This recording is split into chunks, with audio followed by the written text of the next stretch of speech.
Hi hello ಎಲ್ರಿಗೂ ನಮಸ್ತೆ. ಎಲ್ಲರೂ ಹೇಗಿದ್ದೀರಾ? ಐ ಹೋಪ್ ಎಲ್ಲರೂ ಚೆನ್ನಾಗಿದ್ದೀರಾ ಅಂತ ಭಾವಿಸ್ತಾ ಇವತ್ತಿನ ಡೈಲಿ ವ್ಲಾಗ್ ಸ್ಟಾರ್ಟ್ ಮಾಡ್ತಾ ಇದ್ದೀನಿ. ಯಾರಾದರೂ ನನ್ನ ಯೂಟ್ಯೂಬ್ ಚಾನಲ್ನ ಸಬ್ಸ್ಕ್ರೈಬ್ ಮಾಡ್ಕೊಳ್ದೆ ನೋಡ್ತಾ ಇದ್ದರೆ ದಯವಿಟ್ಟು ಸಬ್ಸ್ಕ್ರೈಬ್ ಮಾಡ್ಕೊಂಡು ನೋಡಿ. ಇಷ್ಟ ಆದರೆ ಒಂದು ಲೈಕ್ ಮಾಡಿ, ಏನಾದರೂ ಹೇಳೋದಿದ್ರೆ ಕಮೆಂಟ್ ಬಾಕ್ಸಲ್ಲಿ ಕೂಡ ಕಮೆಂಟ್ ಮಾಡಿ ಅಂತ ಹೇಳ್ತಾ ಇವತ್ತಿನ ಡೈಲಿ ವ್ಲಾಗ್ ಸ್ಟಾರ್ಟ್ ಮಾಡ್ತಾ ಇದ್ದೀನಿ. Early morning 4 o'clock ಎದ್ದಿದ್ವಿ. ಆಚೆ ಹೋಗೋಣ ಅಂತ ನಾನು ಫ್ರೆಶ್ ಅಪ್ ಆಗೋಣ ಅಂತ ಹೇಳ್ಬಿಟ್ಟು ಹೋದೆ. ಅಭಿನವ್ನ ನಂಜುಂಡೇಶ್ವರ್ ಎಬ್ಬರಿಸ್ತಾ ಇದ್ರು. ಏನಾದರೂ ಕೆಲಸ ಹೇಳಿಬಿಟ್ರೆ ಕರೆಕ್ಟ್ ಟೈಮಿಗೆ ನೀಟಾಗಿ ಎದ್ದು ರೆಡಿಯಾಗಿ ಸ್ಟಡಿಯಾಗಿ ಕೂತ್ಕೊಳ್ಳೋದು ನಂಜುಂಡೇಶ್ವರೇ. ನನ್ನ ಅಭಿನವ್ನ ಅಪ್ಪಪ್ಪ ಅವರೇನೇನು ಎದಳಿ ಬನ್ನಿ ಹೋಗೋಣ ಅಂತ ಹೇಳ್ಬಿಟ್ಟು ಹೇಳಬೇಕು. ಹಿಂದಿನ ದಿವಸ ಮಾತ್ರ ನನ್ನ ಗಲಾಟೆ, ಮಾರನೇ ಬೆಳಗ್ಗೆ ಎದ್ದೋಳೋ ಅಷ್ಟು ಇದಿರಲ್ಲ ನನಗೆ. ಫುಲ್ ನಿದ್ರೆ ಅಂದರೆ ನಿದ್ರೆ ಬರುತ್ತೆ ನನಗೆ. ಅವ್ರದ್ದು ಆ ಥರ ಅಲ್ಲ, ಹೇಳಿ ಟೈಮಿಗೆ ಪರ್ಫೆಕ್ಟಾಗಿ ಎದ್ಬಿಟ್ಟು ರೆಡಿಯಾಗಿಬಿಡ್ತಾರೆ. ಅವ್ರು ಪರ್ಫೆಕ್ಟಾಗಿ ಸ್ನಾನ ಮಾಡ್ಕೊಂಡು ಆಲ್ರೆಡಿ ರೆಡಿಯಾಗ್ಬಿಟ್ಟು ಬಂದು ಕಾರ್ ತೆಗಿಯೋಕ್ಕೆ ಅಂತ ಹೊರಡ್ತಾಯಿದ್ರು. ನಾನು ಆವಾಗ ತಾನೇ ರೆಡಿ ಆಗ್ತಾಯಿದ್ದೀನಿ. ಅಭಿನವ್ ಇನ್ನೊಂದು ರೂಮಲ್ಲಿ ರೆಡಿ ಆಗ್ತಾ ಇದ್ದಾನೆ. ಇಬ್ಬರೂ ರೆಡಿ ಆದ್ವಿ. ಸ್ವಲ್ಪ ಬೇಗ ಬೇಗ ಬನ್ನಿ, ಬೇಗ ಹೋದ್ರೇ ಅಲ್ಲಿ ಹೋಗಿದ್ದ ಕೆಲಸ ಆಗೋದು ಅಂತ ಹೇಳ್ತಾ ಇದ್ದಾರೆ. ಸರಿ ಆಯಿತು ಹೋಗೋಣ ಅಂತ ಹೇಳ್ಬಿಟ್ಟು ನಾನಂತೂ ರೆಡಿ ಆದೆ. ರೆಡಿ ಆಗಿಬಿಟ್ಟು ಇಬ್ಬರೂ ಹೋದ್ವಿ. ನಂಜುಂಡೇಶ್ವರ್ ಆಲ್ರೆಡಿ ರೆಡಿ ಆಗಿದ್ರಲ್ಲ, ಅವ್ರು ಕಾರ್ ತೆಗಿಯೋಕ್ಕೆ ಅಂತ ಹೋದರು. ನನಗಂತೂ ಈ ಅರ್ಲಿ ಮಾರ್ನಿಂಗ್ ಬೇಗ ಎದ್ದೋಳೋದು ಅಂದರೆ ಸ್ವಲ್ಪ ಕಷ್ಟ. ಒಂದು 5 ಗಂಟೆ ಮೇಲಾದರೆ ಓಕೆನಪ್ಪ. 4 ಗಂಟೆಗೆ 3:30ಗೆ ಎದ್ದೋಳೋದು ಅಂದರೆ ಒಂಚೂರು ಕಷ್ಟ. ಮೊದಲು ನಾವು ಅಲ್ಲಿಂದನೇ ಹಾಲು ತರಿಸ್ತಾ ಇದ್ವಿ. ಇದು ಎಲ್ಲಿ ಅಂತ ಹೇಳಿದ್ರೆ ಘಾಟಿ ಹತ್ರ. ಇವಾಗ ಮಿಲ್ಕ್ ಪ್ರಾಡಕ್ಟ್ನ ತುಂಬ ಕಮ್ಮಿ ಮಾಡಿದ್ದೀನಿ, ಆದ್ದರಿಂದ ಕೆಲವು ಸತಿ ಮಾತ್ರ ಹಾಲು ತರಿಸ್ತೀವಿ. ಮೊದಲು ಅಭಿನವ್ಗೆ ಅಲ್ಲಿಂದನೇ ಹಾಲು ತರಿಸ್ಬಿಟ್ಟು ತುಪ್ಪ ಎಲ್ಲ ಅಲ್ಲೇ ಸಿಗುತ್ತೆ, ನಿಮಗೆ ಬೆಣ್ಣೆ ಸಿಗುತ್ತೆ, ತುಪ್ಪ ಸಿಗುತ್ತೆ, ಕೆಲವು ತರಕಾರಿಗಳು ಕೂಡ ಸಿಗುತ್ತೆ. ಆದರೆ ಇವಾಗ ಮಿಲ್ಕ್ ಪ್ರಾಡಕ್ಟ್ಸು ಎಲ್ಲ ಡೈರಿ ಪ್ರಾಡಕ್ಟ್ಸ್ ಪೂರ್ತಿ ಅಭಿನವ್ಗೆ ಸ್ಟಾಪ್ ಮಾಡಿದ್ದೀನಿ. ನಾನು ಅದಕ್ಕೆ ಯಾವಾಗಾದರೂ ಬೇಕು ಅನ್ನಿಸ್ದಾಗ ಮಾತ್ರನೇ ಹೋಗಿ ತೊಗೊಂಡು ಬರ್ತೀವಿ. ಎಲ್ಲಿ ಅಂತ ಹೇಳಿದ್ರೆ ನಮಗೆ ಘಾಟಿ ಹತ್ತಿರ ಆಗುತ್ತೆ. ಘಾಟಿ ಹತ್ರ ನಿಮ್ಗೊಂದು ಗೋಶಾಲೆ ಸಿಗುತ್ತೆ. ಗೋಶಾಲೆಗೆ ಹೋದರೆ ನಿಮ್ಗಲ್ಲಿ A2 ಮಿಲ್ಕು, ದೇಸಿ ಗೀ, ಗಿರ್ ಹಸು, ಆಮೇಲೆ ಇನ್ನೂ ಯಾವುದ್ಯಾವುದೋ ಹಸುಗಳು ಅಲ್ಲಿ ನಿಮಗೆ ಹಾಲು ಸಿಗುತ್ತೆ. ಅಲ್ಲಿ ಫಸ್ಟೇ ಬುಕ್ಕಿಂಗ್ ಇರುತ್ತೆ. ಹೋದವ್ರಿಗೆ ಎಲ್ರಿಗೂ ಹಾಲು ಕೊಡ್ತಾರೆ ಅಂತ ಇರಲ್ಲ. ಯಾರೋ ಒಬ್ರಿಗೋ ಇಬ್ಬರಿಗೋ ಹೋದರೆ ಹಾಲು ಸಿಗುತ್ತೆ. ಅಲ್ಲಿ ಯಾರೂ ಆ್ಯಕ್ಚುಲಿ ಹೋಗೋದೇ ಇಲ್ಲ. ಅಷ್ಟು ಬೆಳಗ್ಗೆ ಅಂತೂ ಅಲ್ಲಿಗೆ ಹೋದರೆ ಗೇಟ್ ಕೂಡ ಓಪನ್ ಆಗಿರಲ್ಲ. ತುಂಬ ಪರಿಚಯ ಇದ್ದರೆ, ಅಂದರೆ ನಾವು ಫಸ್ಟೆಲ್ಲ ತುಂಬ ತರಿಸ್ತಾ ಇದ್ದಿದ್ದಕ್ಕೆ ಹೋದರೆ ಒಂದು 2-3 ಲೀಟ್ರಷ್ಟು ಹಾಲು ಸಿಗುತ್ತೆ. ಯಾವಾಗಲೂ ರೆಗ್ಯುಲರಾಗಿ ಅಲ್ಲಿ ನಿಮ್ಗೆ ಹೋದರೆ ನೀವು ಮಿಲ್ಕ್ ಸಿಗಲ್ಲ. ಈವ್ನಿಂಗ್ ಹೋದರೆ ನಿಮಗೆ ಹಾಲು ಸಿಗುತ್ತೆ. ಬೆಳಗ್ಗೆ ಹೊತ್ತು ಹೋದರೆ ಹಾಲು ಸಿಗಲ್ಲ. ನಾನು ಬೆಳಗ್ಗೆ ಹೊತ್ತು ಏನಕ್ಕೆ ಹೋಗ್ತೀನಿ ಅಂದರೆ ಕರೀತಾ ಇರ್ತಾರೆ. ಕರೀತಾ ಇದ್ದರೆ ಅಲ್ಲಿ ಒಂದು ಹಸುವಿನ ಹಾಲು ತರೋಣ ಅಂತ ಏನಾದರೂ ಒಂದೊಂದು ಸತಿ ಅನಿಸಿ ಹೋಗ್ತೀವಿ. ಅಭಿನವ್ ಬರ್ತಾ ಇಲ್ಲ, ಕೂಗ್ತಾ ಇದ್ದಾರೆ ಬರಲ್ವಾ ಅಂತ. ಬೆಳಗ್ಗೆನೇ ಆಚೆ ಹೋಗೋದು ಅಂದರೆ ಸ್ವಲ್ಪ ರಿಸ್ಕಿ. ನಂಜುಂಡೇಶ್ವರ ಆಲ್ರೆಡಿ ಡ್ರೈವಿಂಗ್ ಹತ್ರ ಕೂತ್ಕೊಂಡು ಓಡಿಸ್ಕೊಂಡು ಹೋದ್ವಿ. ಅಲ್ಲಿ ನೋಡಿ, ನಾನು ಆವಾಗಲೇ ಹೇಳ್ದಂಗೆ ಗೇಟ್ ಓಪನ್ ಆಗಿರಲ್ಲ. ನಾವು ಅಲ್ಲಿಗೆ ಹೋಗಿ ಫೋನ್ ಮಾಡಿದ್ರೆ, ನೋಡಿ ನಾವು ಹಿಂಗೆ ಬಂದಿದ್ದೀವಿ ಅಂತ ಹೇಳಿದ್ರೆ ಸರಿ ಓಕೆ ಅಂತ ಹೇಳ್ಬಿಟ್ಟು ಬಂದು ಗೇಟ್ ಓಪನ್ ಮಾಡ್ತಾರೆ. ಮೊದಲೇ ಗೇಟ್ ಓಪನ್ ಆಗಿರಲ್ಲ. ಹಾಲೂ ಹೋದವರಿಗೆಲ್ಲ ಸಿಗಲ್ಲ. ಈವ್ನಿಂಗ್ ಹೋದರೆ ನಿಮಗೆ ಹಾಲು ಸಿಗುತ್ತೆ. ಮಾರ್ನಿಂಗ್ ಎಲ್ಲ ಮನೆಗೆಲ್ಲ ವರ್ತನೆ ಕೊಟ್ಬಿಡ್ತಾರೆ ಅವರು. ವರ್ತನೆ ಕೊಡೋದ್ರಿಂದ ನಿಮಗೆ ಬೆಳಗ್ಗೆ ಹೊತ್ತೇನೋ ಹಾಲು ಸಿಗಲ್ಲ. ಒಂದು 2 ಲೀಟ್ರ್ ಯಾರಾದರೂ ಹೋದರೆ ಸಿಗುತ್ತೆ. ಅಲ್ಲೆಲ್ಲ ಫುಲ್ ಇವಾಗ ಎಲ್ಲ ಅದು ಗೌರ್ಮೆಂಟ್ ಆಗಿಬಿಡಿದೆ. ಫುಲ್ಲೆಲ್ಲ ಸೆಕ್ಯೂರಿಟಿ ಎಲ್ಲ ಜಾಸ್ತಿ ಮಾಡಿಬಿಟ್ಟಿದ್ದಾರೆ. ಆದರೆ ಮಾತ್ರ ಅರ್ಲಿ ಮಾರ್ನಿಂಗ್ ಹೋದರೆ ತುಂಬ ಚೆನ್ನಾಗಿರುತ್ತೆ. ಫ್ರೆಶ್ ಏರು, ತುಂಬ ತಣ್ಣಗೆ ವಾತಾವರಣ, ಒಂಥರ ಖುಷಿಯಾಗತ್ತೆ ಹೋದರೆ. ನಾವು ಫಸ್ಟೆಲ್ಲ ತುಂಬ ಹೋಗ್ತಾಯಿದ್ವಿ. ಇವಾಗೇನಿಲ್ಲ, ಅಷ್ಟೊಂದಿಲ್ಲ, ಸ್ವಲ್ಪ ಕಮ್ಮಿ ಆಗಿದೆ. ನೀಟಾಗಿ ಒಳಗಡೆ ಹೋಗ್ಬೋದು ಇವಾಗ. ಫಸ್ಟ್ ಅಂದರೆ ಸ್ವಲ್ಪ ಕಾರೆಲ್ಲ ನಿಲ್ಲಿಸಿ ಎಲ್ಲ ಹೋಗಬೇಕಾಗಿತ್ತು. ಇವಾಗ ಫುಲ್ ರೋಡೆಲ್ಲ ಮಾಡಿಬಿಟ್ಟಿದ್ದಾರೆ. ಪೂರ್ತಿ ಹಸುವಿಂದು ಒಂದು ಕೊಟ್ಟಿಗೆ ಸಿಗುತ್ತೆ, ಅಂದರೆ ದೊಡ್ಡ ಕೊಟ್ಟಿಗೆ. ಅದೆಲ್ಲ ಒಂಥರ ಇದರಲ್ಲಿ ಬಿಟ್ಬಿಟ್ಟಿದ್ದಾರೆ. ಅಲ್ಲಿವರೆಗೂ ಹೋಗ್ಬೋದು ನೀವು ಆರಾಮಾಗಿ.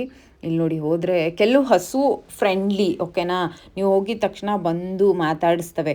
ಇನ್ನು ಕೆಲವು ಕೊಂಬೆಲ್ಲ ಇರುತ್ತಲ್ಲ, ಒಂಥರ ತಿವಿಯೋಕ್ಕೆಲ್ಲ ಬರ್ತವೆ. ನೋಡಿ ಬೆಳಗ್ಗೆನೇ ಅರ್ಲಿ ಮಾರ್ನಿಂಗ್ ಹೋಗ್ತಿದ್ದಂಗೆ ಹೆಂಗೆ ನಿಂತಿದ್ವು, ಅವ್ರನ್ನ ಈಚೆ ಬಿಡ್ತಾರೆ ಅನಿಸುತ್ತೆ. ಅದೇ ಟೈಮಿಂಗ್ಸ್ ಹಾಲೆಲ್ಲ ಕರ್ಕೊಂಡ್ಮೇಲೆ ಸ್ವಲ್ಪ ಈಚೆ ಬಿಡ್ತಾರೆ ಅವನ್ನ. ನಾವು ಅದೇ ಟೈಮಿಂಗಿಗೆ ಹೋಗಿದ್ದೀವಿ. ಎಲ್ಲ ಓಡಿ ಬರ್ತಾ ಇದ್ದಾವೆ ಮಾತಾಡ್ಸೋಕ್ಕೆ ಅಂತ, ಅಂದರೆ ಆಚೆ ಬಿಡ್ತಾರೆ ಅನ್ನೋ ಥರ. ಎಷ್ಟೊಂದು ಹಸು ಇರುತ್ತೆ ಗೊತ್ತಾ ಅಲ್ಲಿ. ನೀವು ಹೋದರೆ ಅಲ್ಲಿ ಒಂದು ದಿವ್ಸಕ್ಕೆ ಸೇವೆ ಬೇಕಿದ್ರೂ ಮಾಡ್ಬೋದು. ಒಂದು ಹುಲ್ಲು ಬೇಕಿದ್ರೂ, ಒಂದು ಕಂತೆ ಹುಲ್ಲು ಬೇಕಿದ್ರೂ ನೀವು ಅಲ್ಲಿಗೆ ಹೋದ್ರಿ ಕೊಟ್ಬಿಟ್ಟು ಬರ್ಬೋದು. ಮತ್ತು ಹಾಲು ಕೂಡ ಸಿಗುತ್ತೆ ನಿಮಗೆ. ತರಕಾರಿ ಸಿಗುತ್ತೆ, ಮತ್ತು ಅವು ಸಗಣಿಲಿ ಮತ್ತು ಗಂಜಲದಲ್ಲಿ ನಿಮಗೆ ಪ್ರಾಡಕ್ಟ್ಸ್ನ ಮಾಡಿಟ್ಟಿರ್ತಾರೆ, ಅದೆಲ್ಲ ಸಿಗುತ್ತೆ.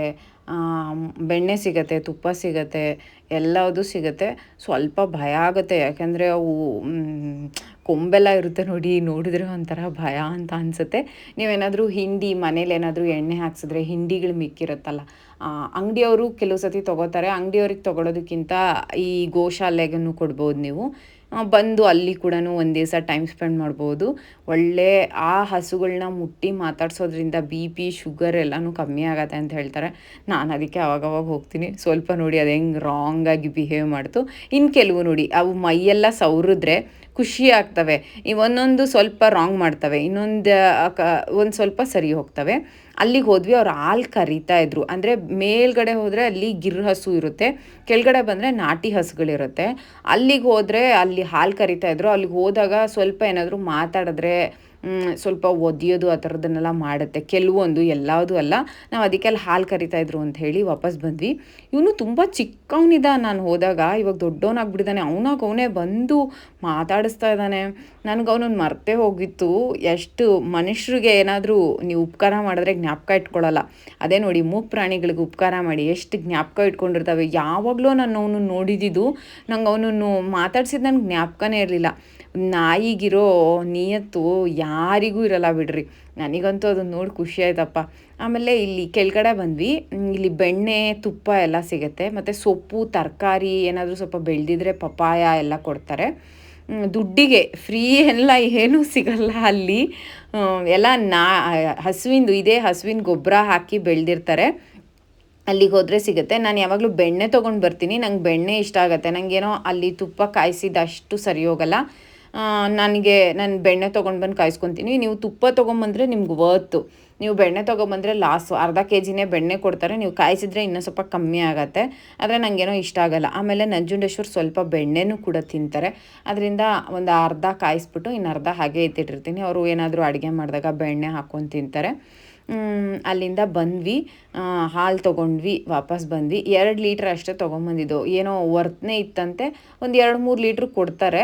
ಆದರೆ ಇವತ್ತು ಹೋದಾಗ ಏನೋ ವರ್ತನೆ ಇತ್ತು, ಅದಕ್ಕೆ ನಾವು 2 ಲೀಟ್ರ್ ಕೊಡೋಕ್ಕಾಗೋದು ಅಂತ ಹೇಳಿದ್ರು. ನಮಗೂ ಸಾಕು ಅಂತ ಹೇಳಿದ್ವಿ. ಯಾವುದಾದ್ರೂ ಹಸು ಕರು ಹಾಕಿದರೆ ಗಿಣ್ಣು ಹಾಲು ಕೂಡ ಸಿಗುತ್ತೆ ಒಂದೊಂದು ಸತಿ. ನಸೀಬ್ ಚೆನ್ನಾಗಿದ್ದು ಹೋದರೆ ಗಿಣ್ಣು ಹಾಲಂತೂ ಸೂಪರಾಗಿರುತ್ತೆ.